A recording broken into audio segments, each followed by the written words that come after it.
আজকের পূর্ব সমাবেশের প্রধান অতিথি সাবেক সফল মন্ত্রী বীর চট্টগ্রামের কৃতি সন্তান, ইতিমধ্যে নেতা কর্মীদের কাছে অত্যন্ত আপনজন প্রিয়জন, জননন্দিত জনপ্রিয় জনতা জনাব সালাউদ্দিন আহমেদ আমাদের মাঝে উপস্থিত হয়েছে।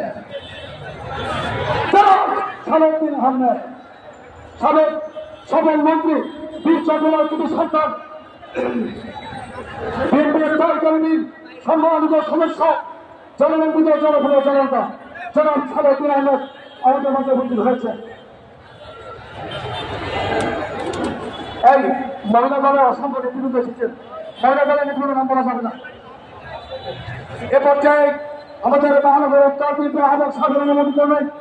আজকের অনুষ্ঠান এখনই শুরু করতে যাচ্ছি। পবিত্র কোরআন তেলাওয়াত করছেন মুফতি গাজী রিয়াজুল ইসলাম। কোরআন তেলাওয়াতের মধ্যে দিয়ে অনুষ্ঠান শুরু করছি।